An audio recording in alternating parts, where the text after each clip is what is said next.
estamos no encontro 6 e esse encontro, né, vai falar, né, basicamente, ele está falando da prata, né, do elemento do metal prata, né, mas ele vai falar também da terra branca. E a terra branca, na realidade, esse capítulo, ele vai falar do branco, né.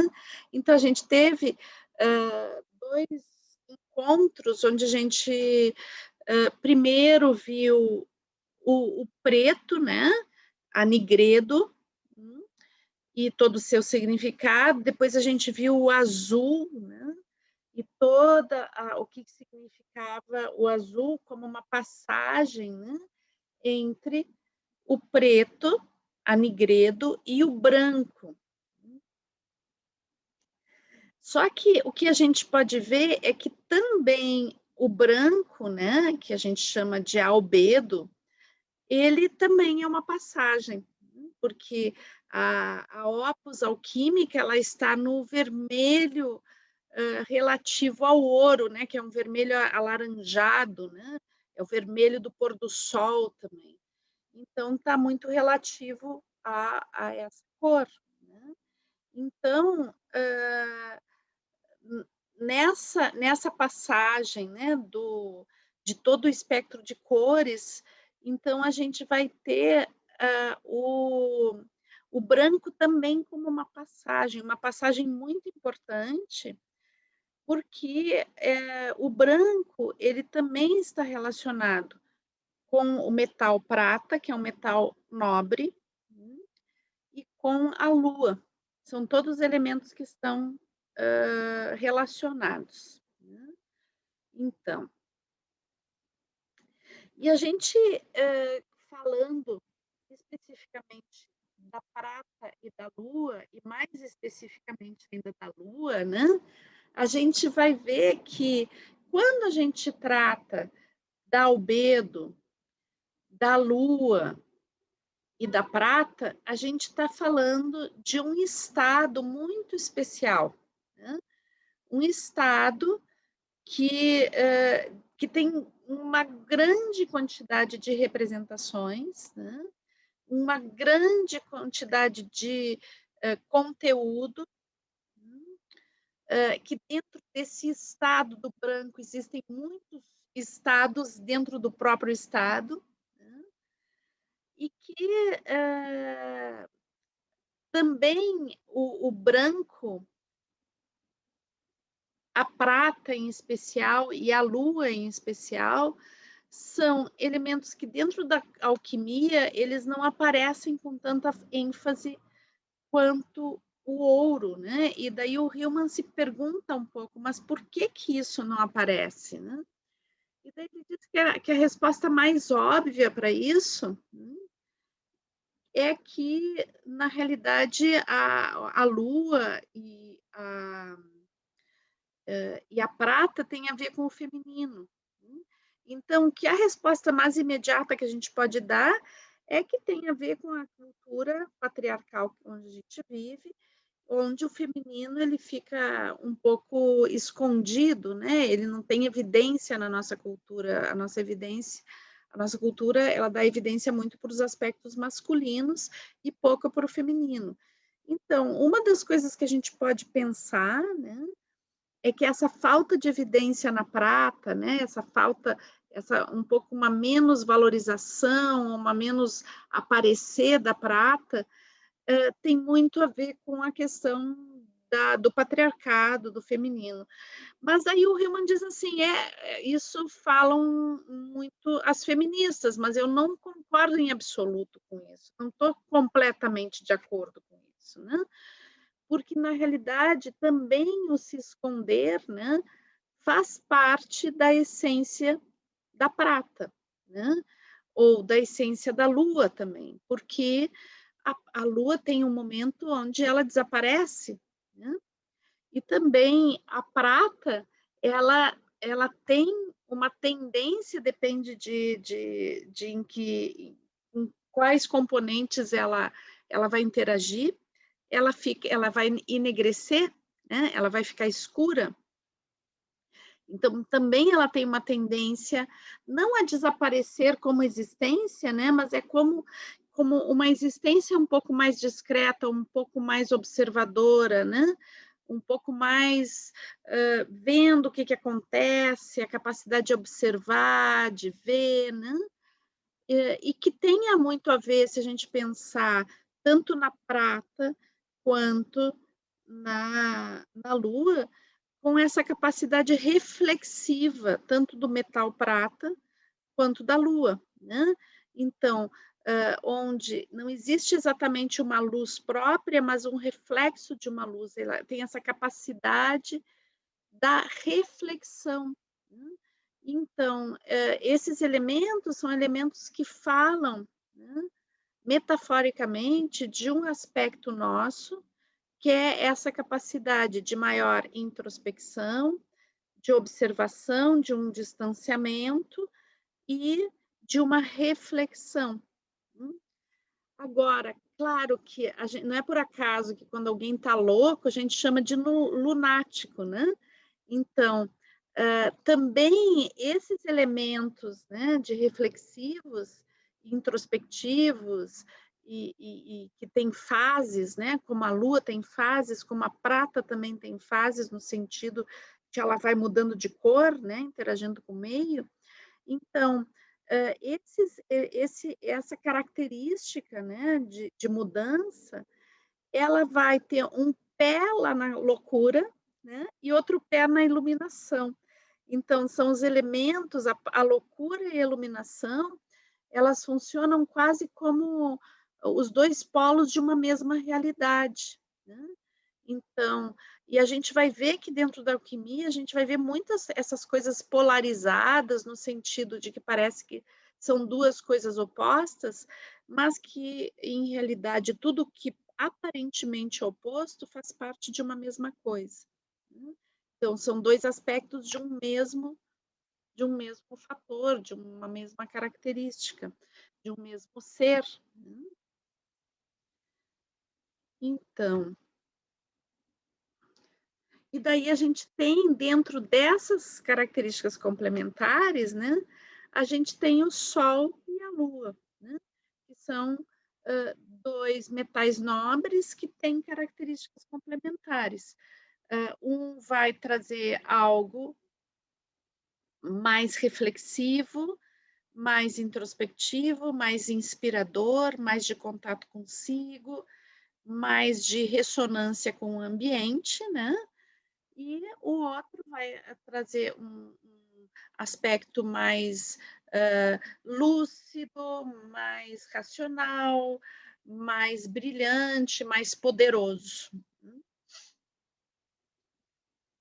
E daí o relativo deles, né, então, a lua é a prata e o ouro é o sol, né, então a gente pode fazer exatamente essa relação, né. Essa relação ela não pode ser feita completamente, tá. Então, assim, não é que sempre a lua é a prata, e nem que sempre a lua ou a prata é feminino, tá. E nem sempre o ouro é o sol, e nem sempre o ouro e o sol são masculinos. E é interessante isso, né, porque eu tenho não é que eu falo alemão, mas é que eu tenho amigos que falam, né. Hoje não está mais a Hildegard, que eu acho que ela vai fazer o percurso em espanhol, daí eu acho que ela se afastou do grupo por causa disso, aliás, não acho, eu tenho certeza, né, ela me falou. Então, mas ela poderia nos esclarecer essa questão, não sei se alguém aqui fala alemão, né, mas a Birgit sempre me diz, né, que em alemão, a lua é masculino e o sol é feminino, né, então não é sempre, né, que a gente vai ter, exatamente essas características, assim, como coisas fixas que a gente vai ver em todas as culturas igual, tá, então tem variações. Mas a gente pode fazer várias, como bons lunares, né, a gente pode fazer várias reflexões a esses dentro desse tema, né. Então, por quê? Porque os planetas, cada planeta tem uma cor, né, correspondente, que tem um deus correspondente, né, e esses planetas, eles representam, em realidade, energias que a gente tem aqui na Terra, né? A gente olha para o céu, mas as energias que a gente vê no céu, elas estão aqui na Terra. Então, isso tem uma coisa que é um princípio básico da alquimia, né? Que é o que está em cima está embaixo, né? Então, na realidade, o Hillman diz assim, os deuses não estão no céu, né? A gente projeta eles no céu, mas a gente, em realidade, está caminhando nos ombros dos deuses, né? A gente pisa sobre eles o tempo todo. Então, que na Terra estão os deuses que a gente projeta no céu. E esses deuses são sementes de tipos de energia, de aspectos muito objetivos, de questões de energias que estão à disposição da vida, né? Não só da humanidade, mas da vida. Então, a gente pode chamar, de certa forma, de arquétipos também, né? E eu gostei muito dessa imagem, porque a gente, essa semana, fez uma vivência, né? Onde eu pedia, dentro do azul, que vocês fizessem uma relação entre o fundo azul do oceano com o fundo azul do céu, né? O profundo céu azul que vai chegar indo até chegar no preto, né? E o profundo oceano que vai descendo no azul até chegar no preto. E essa imagem eu achei fantástica, porque eu acho que ela fala muito disso, né? Porque a gente não sabe muito bem se é um mergulhador olhando o sol através da água, né? Ou se é um astronauta assim flutuando, né? No cosmos, fora da atmosfera, né? Então achei bem interessante exatamente isso, né? O que está abaixo está acima.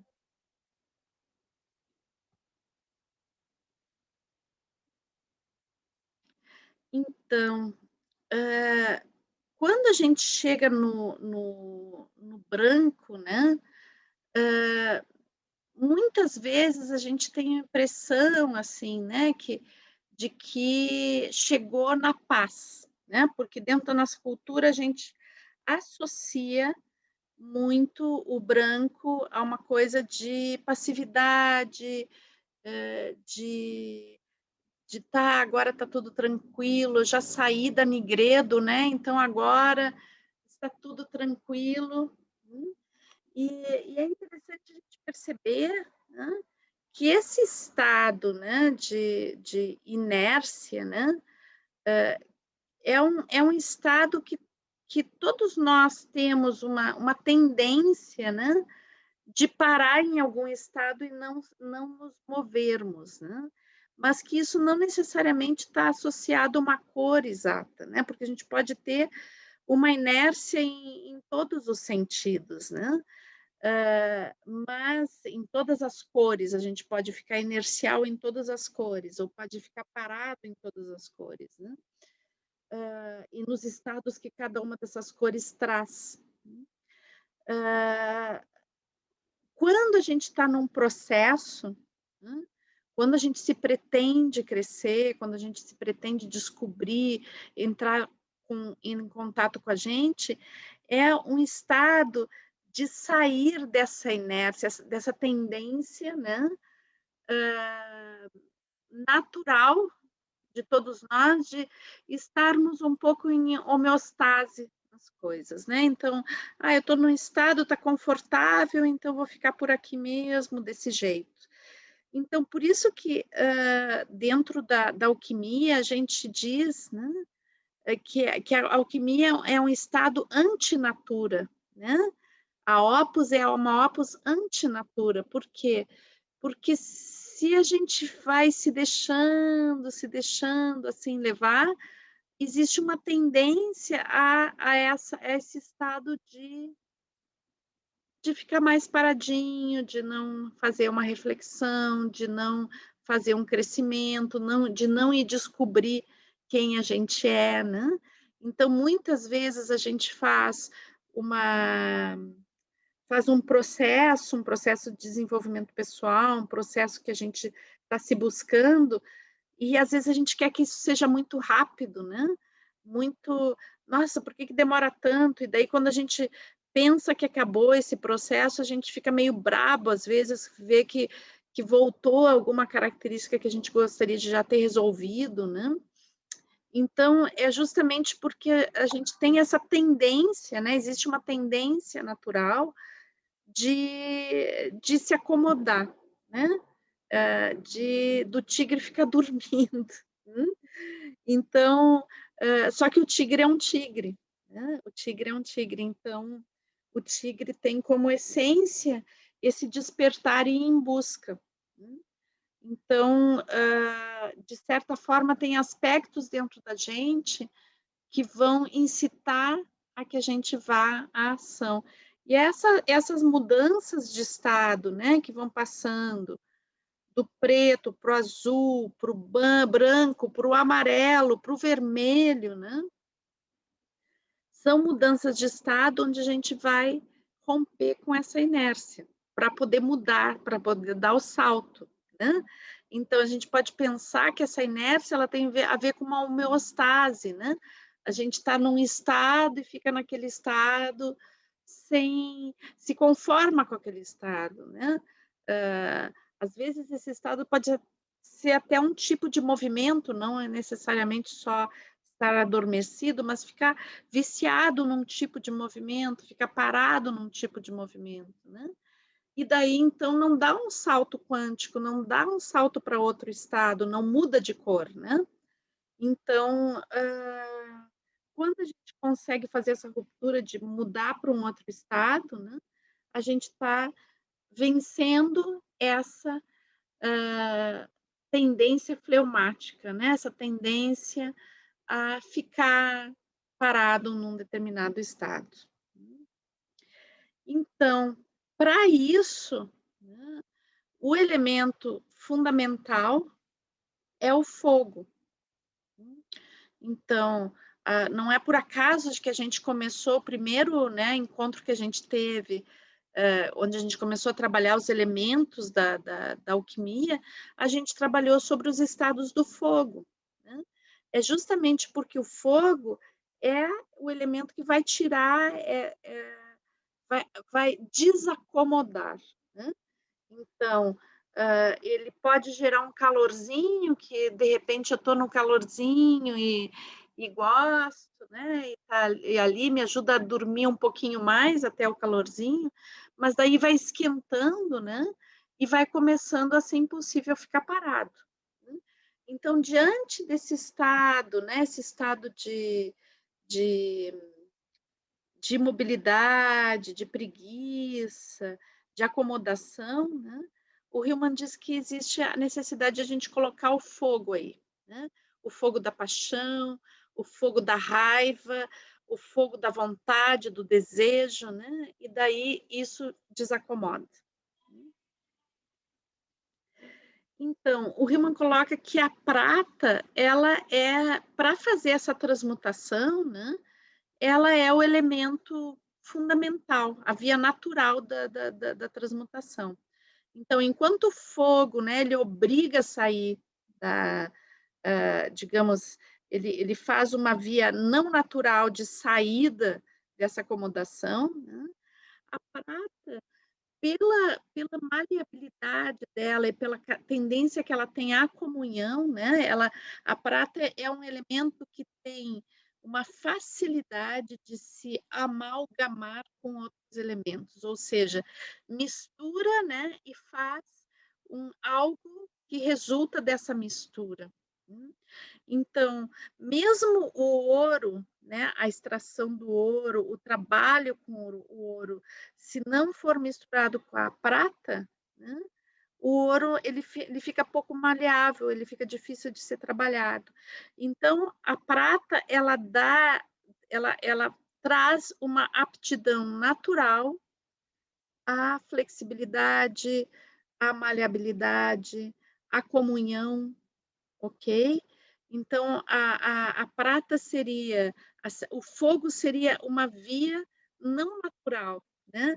Uma via que rompe com uma tendência natural. E a prata seria justamente essa via quando ela acontece naturalmente. Pela própria natureza existe uma tendência a sair desse estado de paralisia, desse estado de sonolência, né?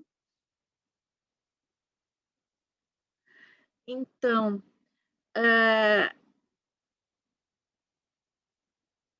aqui a gente tem um pouquinho a repetição daquilo que eu já falei, né? Então, que o Hillman coloca isso, né? Que os deuses, eles estão aqui na Terra, né? E a gente não consegue reconhecer que eles estão aqui na Terra. Então, a gente coloca eles no céu para poder observá-los. E quando a gente coloca eles no céu para poder observá-los, é daí que a gente começa com toda a questão dos planetas, né? Então, Vênus, Afrodite, Vênus, que está lá no céu, o planeta Vênus, né? Que tem a ver com o metal cobre aqui da Terra, né? Marte, está lá, o Marte está lá no céu, mas tem a ver com o ferro aqui da Terra, né? Ah, Hermes, ou Mercúrio, que está lá no céu, o planeta Mercúrio, né? Mas que tem o elemento químico Mercúrio que está aqui na Terra, né?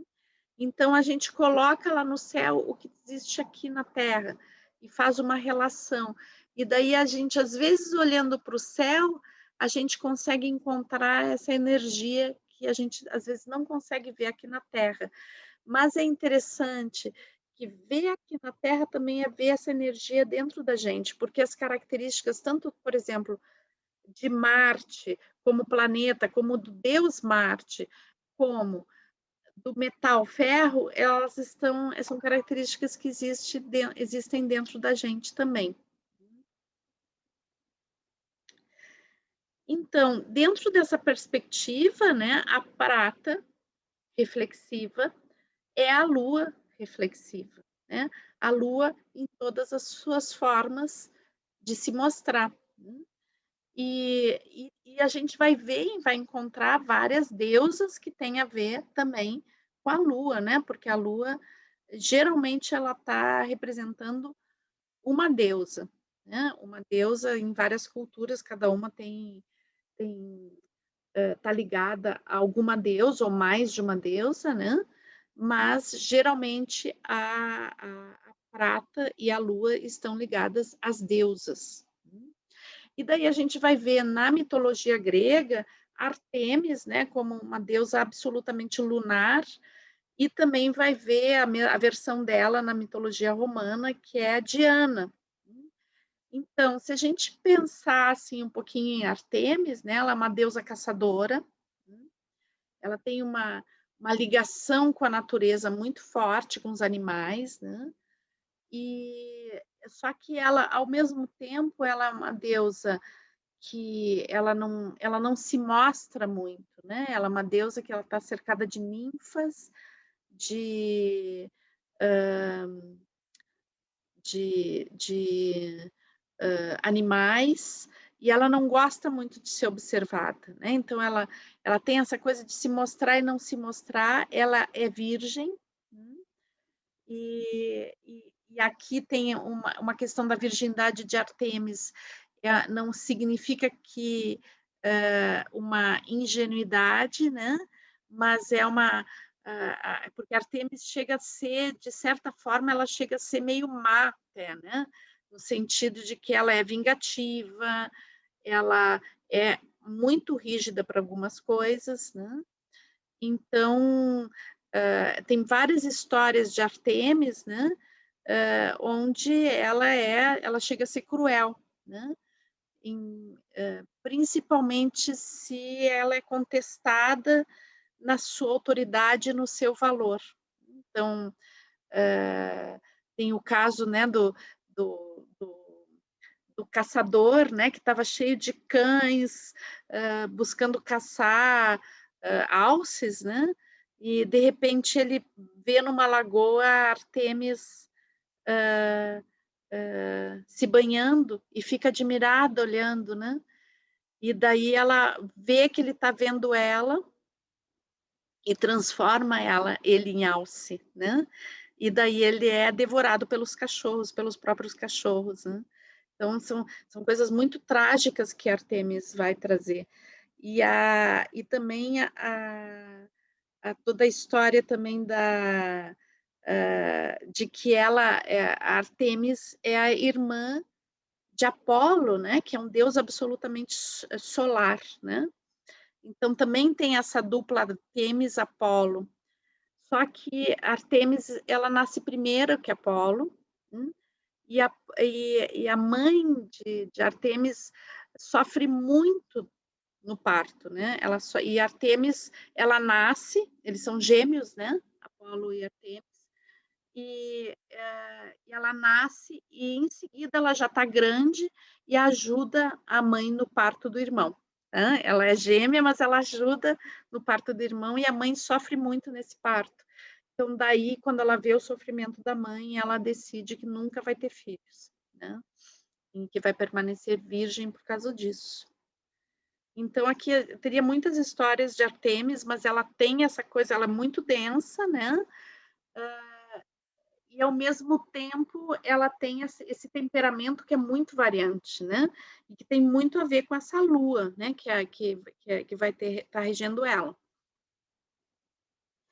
E daí, então, o Hillman coloca assim que tanto a lua quanto a prata quanto o ouro são metais, né? E a gente vai ter outros metais também, como o ferro, o cobre, né? E que estão relativos aos deuses, né? E daí ele vai falar da etimologia da palavra metal, né? Metaleia, né? Que significa procura. Né?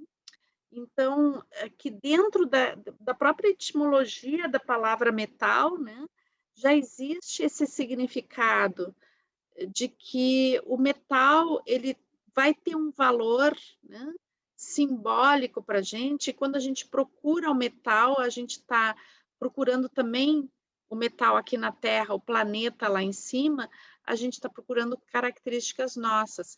Então, o que o Hillman coloca? Que para a alquimia, a distância entre o observador e o que é observado, ela não existe, né? Porque quando o alquimista faz uma modificação no metal, ele faz uma operação, na realidade ele está fazendo essa operação dentro dele. E ele está usando toda a metáfora para dar significado àquilo que na realidade ocorre dentro dele. Quem está buscando o ouro, quem atravessa pela prata, quem utiliza os elementos da prata para chegar ao ouro, é cada pessoa. Então, é importante a gente perceber como a prata é o elemento, né, que vai estar mais próximo lá do ouro e que é necessário para se chegar ao ouro, né, amalgamar ou fazer o casamento da lua com o sol, amalgamar a prata com o ouro, ou seja, fazer o que os alquimistas chamam de conuntium, né? A união entre o ouro e a prata. Para a gente poder chegar no ouro, existe essa passagem necessária. Então, é muito importante a gente conhecer melhor a prata, melhor a lua, melhor o branco. É interessante perceber, né, que quando a prata, e a gente já tinha visto isso no nosso último encontro, que quando a prata, depende do estado que está a prata, ela vai azular, né? Então, que também a prata, ela tem essa característica de fazer, dentro da estrutura dela, ela faz a passagem do azul para o branco. Ela tem isso como uma característica dela. E ela pode, inclusive, chegar no preto. A cor da prata é o branco, mas ela vai ter dentro da estrutura dela essas passagens. E por isso que a gente não pode dizer exatamente que o branco é prata ou que a prata é lua, porque cada uma desses símbolos, dessas metáforas, vão conter outras, né? Então a gente pode ver, né, como a gente vê aqui essa figura, esse rosto de prata, né? Que ele está azulado, ele tem características azuladas, inclusive pretas.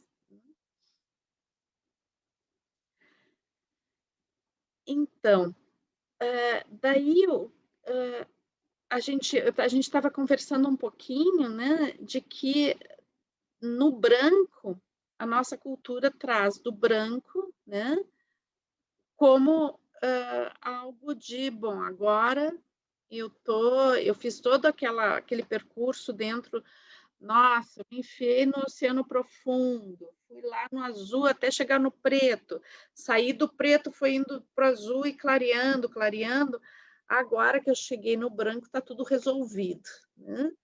Então, e daí o Hillman coloca que o branco ele tem dois momentos do branco, né?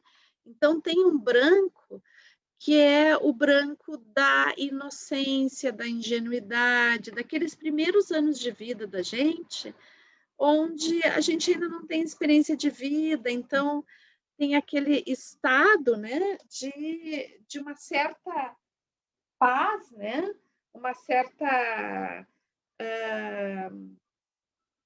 Só um pouquinho que tocou meu telefone aqui, eu estou desligando, pessoal. Então, de uma certa... essa coisa da infância, que tem a pureza, né? Que tem... a criança é pura, né?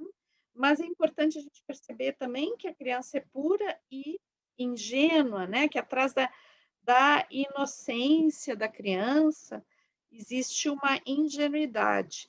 Então, o Hillman coloca que essa inocência da criança, esse branco da criança, é o branco da prima matéria, né? Daquela matéria original, daquele estado de ingenuidade e inocência que a gente chega no mundo. E a albedo já é um outro branco, né?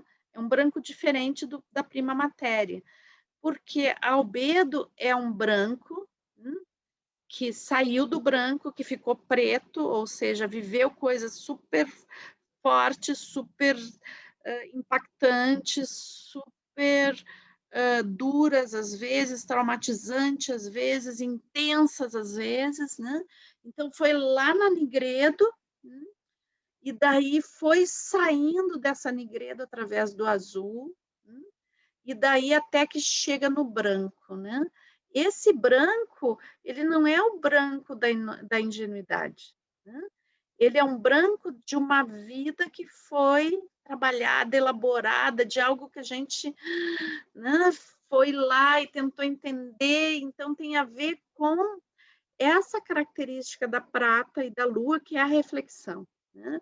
Então, albedo é um estado que se chega através dessa característica reflexiva de elaboração, de purificação, né? Então, aquelas coisas que eram mais rançosas, aquelas coisas que eu me apegava e não conseguia sair. Então, isso é trabalhado e purificado. Não é uma coisa simples, né? Não é um estado assim que se chega, eu cheguei a algodão doce, né?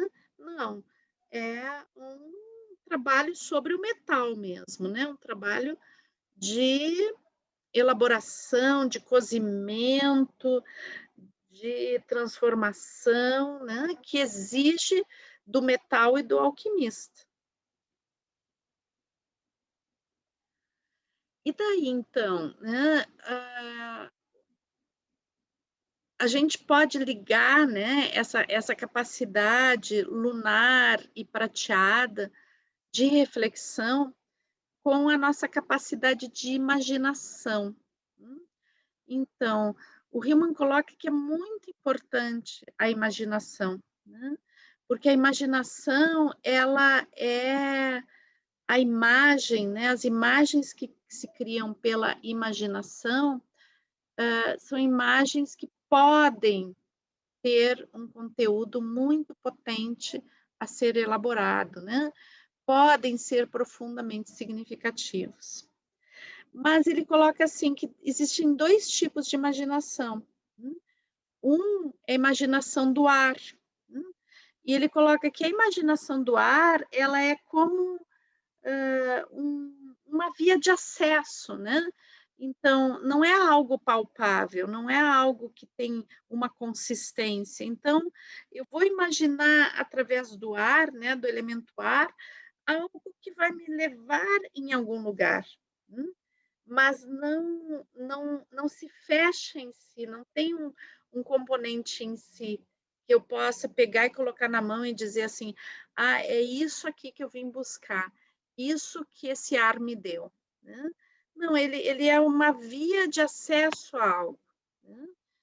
Agora que a imaginação que vem através da reflexão da lua e da prata, né, é uma outra imaginação, porque ela é o resultado de algo muito elaborado, né, que é percebido e transformado, né. Então essa luz que a lua reflete, né, é algo que ela absorve e transforma, né, ela faz existe um processo palpável de elaboração que vai gerando imagens que são profundamente significativas.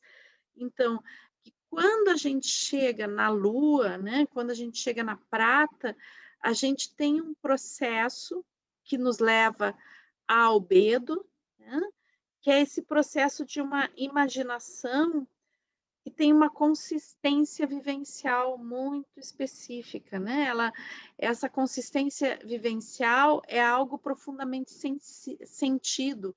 Então, essa vivência me gera o que eu imagino, hum, não é uma imaginação puramente intelectual ou pura, percepção de algo impalpável que passa por mim, mas que não tem um fundo consistente, né. É extremamente consistente. É a base para nossa, criação, né, da criação de nós mesmos e das coisas que a gente constrói no mundo. Então, mas, tem algumas características, né, que são bem interessantes dentro dessa estrutura mais lunar, mais prateada, né, porque ela tem uma característica de ser fria e seca, né. Então, tanto a lua quanto a prata vai ter essas características de frieza e secura, um distanciamento, né. E daí é interessante isso, porque o Hillman coloca que é justamente essas características frio e seco que o fogo se dá super bem, né. Então, às vezes a gente acha assim: "Ah, não, eu quero fogo, eu quero paixão, eu quero, abrir espaços na minha vida", mas daí eu tenho uma vida super úmida, né. É uma umidade, é uma emocionalidade, é uma choradeira, né, é um drama por tudo, e daí então o fogo não pega de jeito nenhum, né. E daí a gente vê a lua, ela é distante e fria, e daí essas características facilitam o fogo. Interessante isso.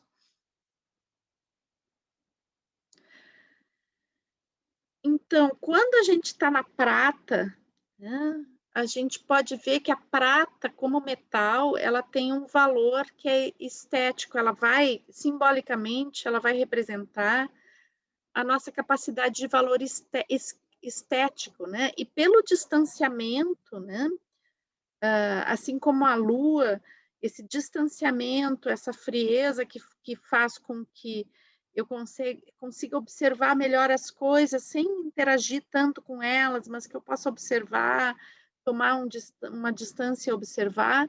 Então, eu consigo ter mais discriminação. Aqui a discriminação no sentido de saber o que me serve, o que não me serve, o que é bom, o que não é, né?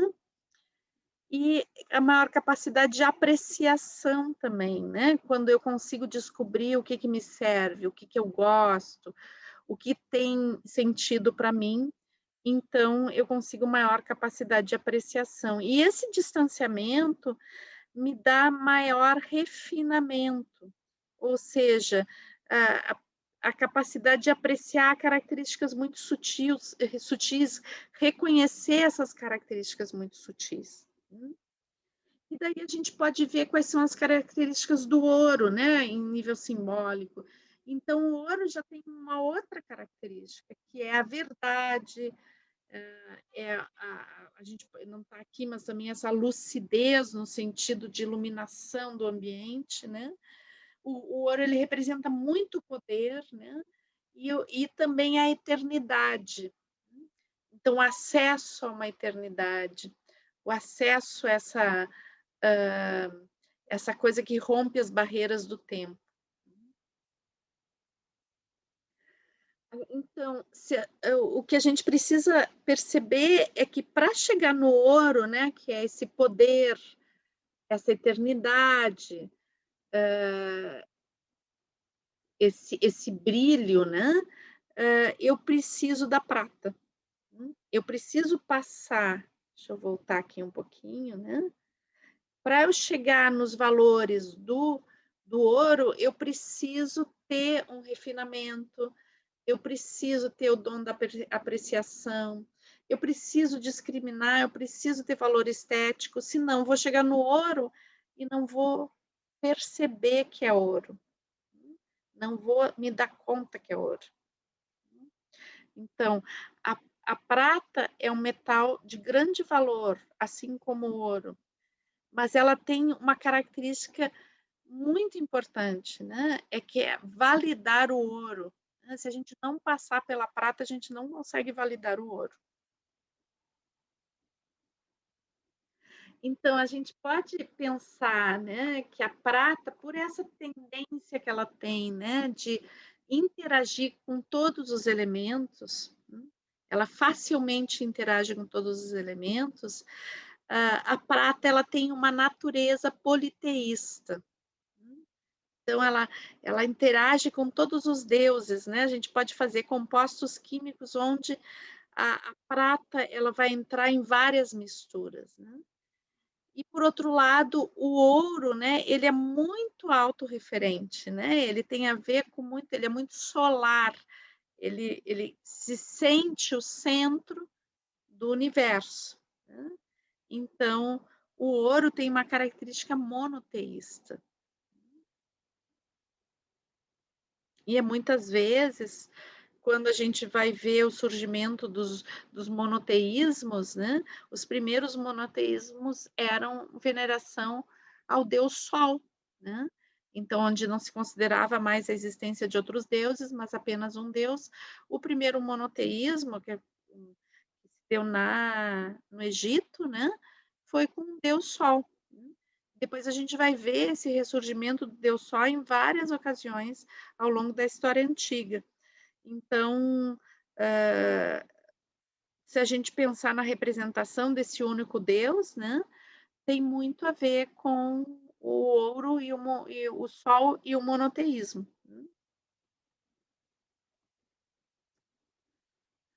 Então, somente que a reflexão, né, ela tem os seus riscos também, né? Então, a prata, ela tem essa coisa de dar acesso, ela tem essa coisa de facilitar a reflexão, ela de interagir com os outros elementos, então ela realmente é uma via de acesso. O branco é uma via de acesso, né, ao sol, né? Mas às vezes essa reflexão ela se torna viciada, né. Então, daí ela começa a não dar mais acesso a nada, né. Então ela dobra sobre si mesma e fica ensimesmada e fica girando em torno dela mesma, né. Então, que são aqueles estados onde eu vou ficar dentro de uma temática, que muitas vezes tem um conteúdo muito úmido emocional, né, de que, bom, dentro de um papel de vítima, ou dentro de um papel de vingança, né, e daí fica girando sobre aquele mesmo tema, refletindo sobre aquilo, e não consegue dar o passo adiante, né. Então existe como um apego num determinado tipo de reflexão que não nos permite andar adiante. E daí começa tudo a congelar. E daí a prata, né, ela tem uma relação muito forte com o chumbo. Se diz que, o chumbo, ele tem que passar um processo para liberar a prata, né, porque a prata está dentro do chumbo. Então, quando a gente passa por uma reflexão viciada, a gente vai adquirindo o peso do chumbo novamente, e quando vê essa prata regrediu, virou chumbo novamente. E daí o Hillman vai falar onde é que a gente encontra a prata, né? Como extrair a prata, se a gente vai pensar na prata como metáfora, né? Então ele fala de 7 passos para a extração da 7 possibilidades da extração da prata. Então, a prata, ele diz que pode ser extraída do trauma, né. O que significa isso?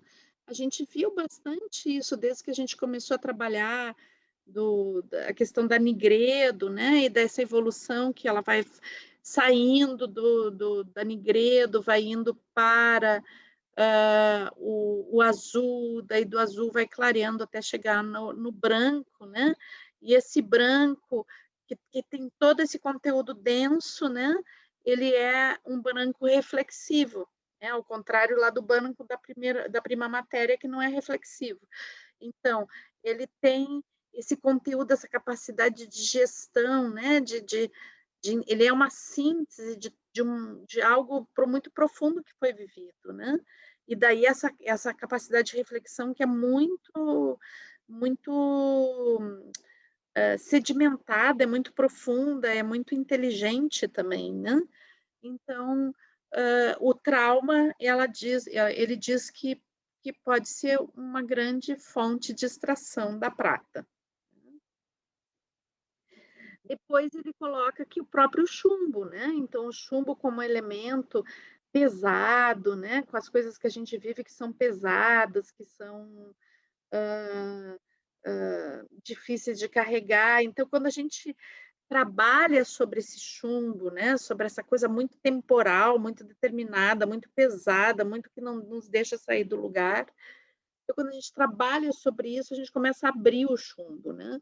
E daí, metaforicamente, claro, os alquimistas dizem que quando tu consegue abrir o chumbo, sai lá de dentro uma pomba branca, né.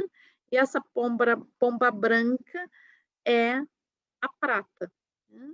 Então que daí, vence, né, a pomba branca vence o peso do chumbo e ganha liberdade de voo.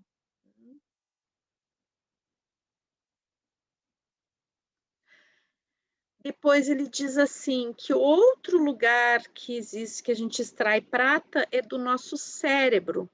Então ele diz assim, que a os órgãos, né, de cada elemento, de cada metal, que a gente está muito acostumado a relacionar o ouro ao coração, e que realmente está relacionado.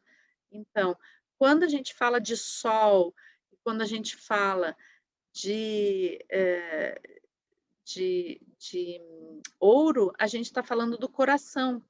O ouro está localizado no coração, o rei está localizado no coração, né? Olha que interessante isso, né? Mas a prata é o cérebro, né, ela é representada pelo cérebro, e a capacidade de imaginação e a capacidade de reflexão. Então, está no cérebro a rainha. E também outro lugar de extração, né, da da da prata é a prata, o dinheiro, né. Então, é muito importante a gente perceber que a origem do dinheiro é a prata, né, por isso que muitas vezes a gente utiliza até a palavra prata para se referir a dinheiro, né. Então, e o Hillman diz assim que, à medida que o dinheiro foi se desvinculando dos metais nobres, né, é isso ocorre ao mesmo tempo, né, em que a nossa cultura vai se tornando mais materialista. Então, porque as moedas que eram de prata e de ouro, elas tinham um valor por si, elas mesmas tinham valor, né. Hã, ter uma moeda de prata ou ter uma moeda de ouro significava ter um valor em si, ela mesma tinha valor. À medida que o dinheiro vai se tornando, principalmente de papel, cartão de crédito, ou seja lá o que for, né, ele vai perdendo o valor em si, né. Então, ele se transforma simplesmente em algo que simboliza uma possibilidade de troca, né. Ele passa a ser somente uma passagem, ele não tem um valor em si. E não tendo valor em si, ele vai tornando, vai esvaziando de valor todas as coisas, ok? E vai perdendo o sentido da própria existência dele. Então, muitas vezes, né, as pessoas se matam para ter dinheiro, né? Só que esse dinheiro esvaziado de valor, né, ele é simplesmente um símbolo, algo que não tem mais consistência, né? E o que faz então, com que, às vezes, essa busca desenfreada, por dinheiro, né, seja uma busca vazia, uma busca que tem a ver um sentido só materialista, né. Então ele coloca que o desvincular do metal nobre das moedas fez com que a gente perdesse ao longo do caminho, dentro da nossa economia, dentro das nossas relações comerciais, a ética, né, a capacidade de fazer uma reflexão sobre aquilo que a gente faz, sobre o sentido do que a gente compra, sobre o sentido das relações que a gente estabelece. E ele coloca, inclusive, que, antes, né, nas culturas, anteriores à Grécia Antiga, né, então, não se cunhava exatamente moeda, se fazia troca por metal mesmo. Então, um um lingotezinho de prata ou de ouro, né, um pedacinho, uma pedrinha de um determinado metal, servia de instrumento de troca, né. E que na Grécia, a partir da Grécia, então, começa a existir quase que um relato histórico através das moedas. A gente pode, falar inclusive, né, de uma crônica através dos metais, né, porque cada ano existiam as pessoas que eram artistas que cunhavam as moedas, né, e cada moeda representava algo da história muito significativo da história daquele povo. Então é nesse período que começa a aparecer animais, rostos, atividades, né, que mostravam, algo que tinha valor para aquele povo, né. E então o que o Hillman coloca é que à medida que os metais foram, sendo retirados dessas relações, né, é como se as próprias relações fossem perdendo a capacidade reflexiva e perdendo o próprio valor, se tornando absolutamente vazias e incapazes de sentido, né. E eu acho que é muito o que a gente vê na nossa cultura, né, quantas ações a gente faz, quantas coisas a gente compra, quantos trabalhos a gente realiza que a gente nem sabe por que que a gente está fazendo, né. Faz no automático, faz sem sentido, não tem um significado profundo, não tem uma reflexão, tem um repetir de gestos, né, assim como um dinheiro de papel.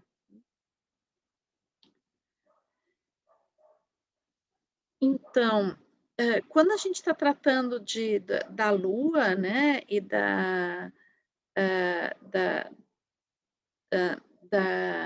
da prata, então um dos passos que faz a extração dessa prata, né, é justamente esse distanciamento, né. Então, para extrair a prata é necessário distanciamento e frieza, o que vai fazer com que eu consiga ter uma percepção aguçada sobre aquilo que eu vejo, né. Então, que tipo de distanciamento é esse, né? É um distanciamento de sabedoria, é ver que eu não preciso me envolver diretamente com tudo que eu faço, com todas as relações, que eu posso dar um passo atrás e olhar mais distante, ver o contexto onde as coisas estão. E é um afastamento de uma visão ingênua também, né, ou de uma exposição à manipulação, que muitas vezes nós nos expomos à manipulação por estar muito próximos, né, excessivamente próximos. E daí então também ele coloca, né, que essa relação, né, com a lua e com a face oculta da lua.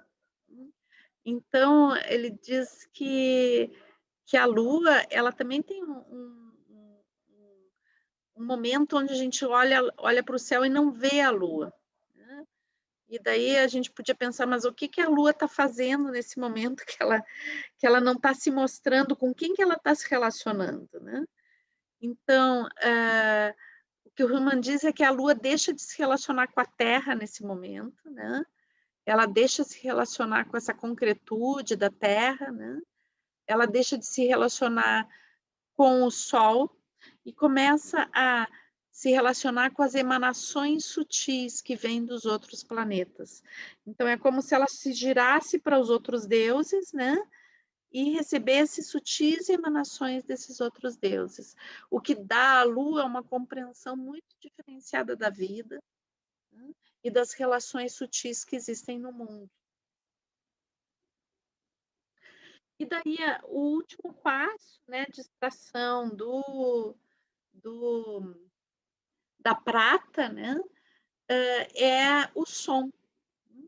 Então, o Hillman coloca que o som é o som da música, é o som da fala, né, e que através do som, da vibração do som, né, nós extraímos, um máximo valor de nós mesmos, né, e do nosso ser, né. E daí eu me lembrei um pouquinho inclusive se vocês quiserem dar uma olhada sobre isso, tá ali dentro do percurso da Lanterna Mágica, né, que eu tratei de um filme que se chama O Novíssimo Testamento, né.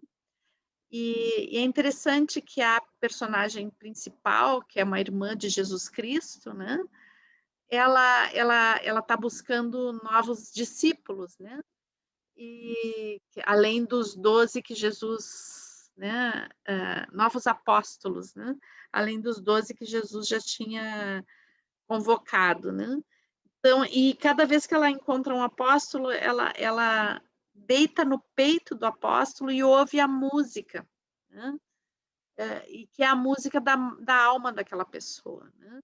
Então, essas características musicais, da vibração da nossa voz, da vibração, da música, são características reflexivas e, por isso, elas estão ligadas com a prata.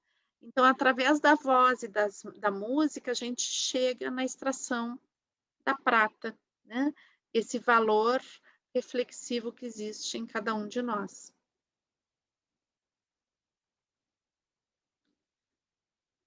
Então, e daí o Hillman vai falar um pouco também da terra alba, da terra branca, né. E daí o que que será que ele quer dizer com terra alba, né, terra branca?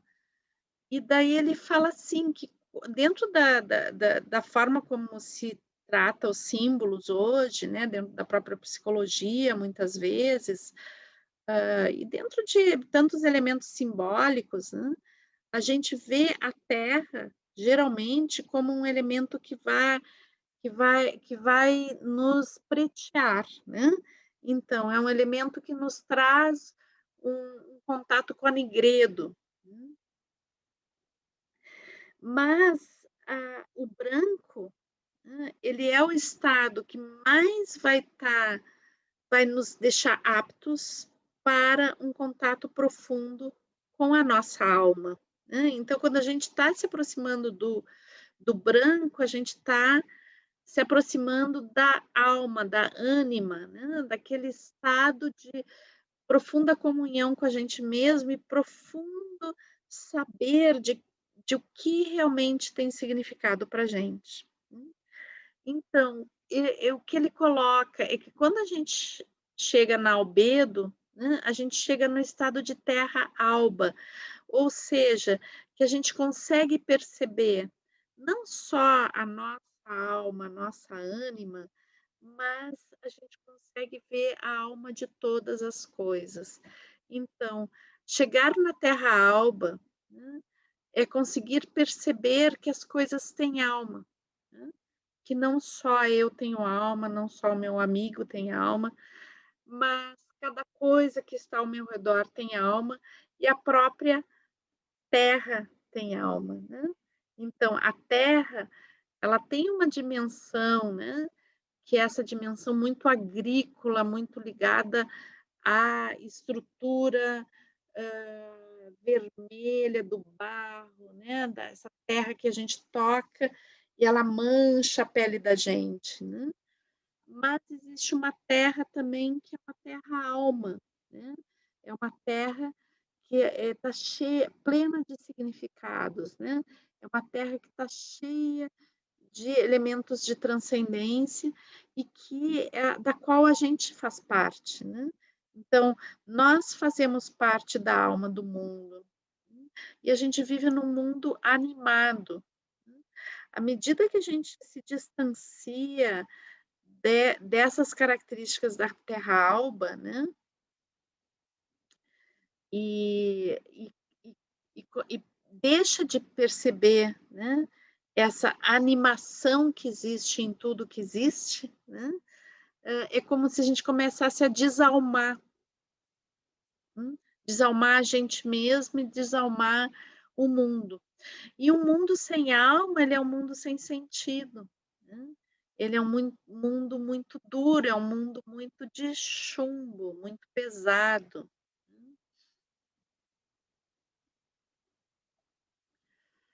Bom, então, o Hillman vai falar um pouquinho, né, dessa transição que existe, né, entre o preto, o azul e o branco, né. E daí ele fala que, isso é um processo, como eu tinha dito, né, não é uma coisa que eu vou chegar lá no supermercado, me dá a fase branca da história, eu vou comprar sem nenhum movimento interno, né. Existe um grande movimento, um grande processo para ir se chegando em cada ponto dessas transformações, né. E daí, ele vai listar 4 riscos de dessas transformações não chegarem onde a gente quer, tá. Então ele coloca que às vezes quando a gente chega no branco, né, como se a gente se identificasse no branco, não com uma experiência de vida profunda e um resultado de um processo, mas às vezes a gente, hã, como que se encanta pelo branco, né, quer esse branco de uma forma tão fácil, mesmo que tenha gerado tanto sacrifício para chegar nele, acredita tanto que cheguei nele e acabou, né, que eu volto, em vez de chegar no branco da albedo, eu acabo chegando no branco da prima matéria. Então eu chego lá onde eu tenho que começar tudo de novo, porque eu não consigo validar o processo que eu fiz. Então, também tem a questão desse distanciamento e desse resfriamento porque ele tem um momento certo para acontecer, né. Então, se eu fizer um distanciamento e um resfriamento prematuro, é como se eu, congelasse algo que está crescendo, né, se eu me distanciasse de algo que precisa de calor. Então, é importante que a gente perceba, né, qual é o momento de se distanciar e olhar com distância, porque não é algo que eu vou fazer sempre, mas tem um momento da minha história de vida, tem um momento, que tem a ver com as coisas que eu estou vivendo, onde sim, eu tenho que me distanciar e saber discernir, saber optar, né. Mas tem aquele momento também que eu tenho que saber me envolver, eu tenho que saber estar junto, e não ter tanta distância, né. Então, às vezes a gente não consegue chegar lá na lua reflexiva, na prata reflexiva, porque a gente resfria antes do tempo. Às vezes a gente resfria antes do tempo, até como uma vingança frente ao sofrimento, né. E daí acaba que não dá certo, né, o processo não acontece. E às vezes também tem uma queima precoce, né, então, eu vou tentar, hã, aquecer antes do tempo do aquecimento, né. Então, hã, eu vou aquecer quando a coisa ainda está muito úmida, né. Então, ainda não consegui secar o suficiente para esse fogo pegar, né. E daí ele vai pegar um pouco errado, né. Ele vai pegar ou não vai pegar, né. Ou, também o que pode acontecer é o contrário, colocar um fogo excessivamente forte e, ao contrário disso me estimular para ação, disso me aquecer, disso ter um significado para mim, isso acaba me queimando, né. Acaba sendo demais, acaba sendo algo que eu não estava preparado para viver. E depois ele coloca que outra questão do processo, quando ele é feito fora do tempo, né, quando a gente não consegue respeitar os tempos, é o que ele chama de vitrificação, né, ou seja, aquela substância, né, metálica que estava se transformando, ela vai adquirir as características de um vidro, né, e isso vai afastar ela dessa característica de busca do metal, né. Então é como que, quando eu vitrifico, né, é como se eu parasse todo o processo, né, e entrasse numa coisa de rigidez, né, onde desaparece completamente a capacidade de insight, fica raso, né. Então, tudo isso, né, todos esses estados que ele coloca, que são prematuros, que nos afastam do processo, né, eles são, em realidade, processos de autorregulação. Eles falam, né, de que eu tenho que ter muita percepção para fazer esse processo, né. Então, para que a prata consiga se reunir, né, ao ouro e para chegar a Opus, né, então ela precisa reconhecer que ela é a prata, e ela precisa se manter fiel às características reflexivas da prata, né. Então, é importante a gente perceber que tudo se tem o seu tempo, né. Então, existe o tempo exato para eu esquentar, existe o tempo exato para eu resfriar, para eu distanciar. E daí, quando isso não acontece, eu acabo impossibilitando essa prata de agir junto com o ouro, porque ela vai ficar vitrificada. E daí ela já não consegue mais fazer nada, porque ela perde todas as suas características. De prata, ela vira vidro.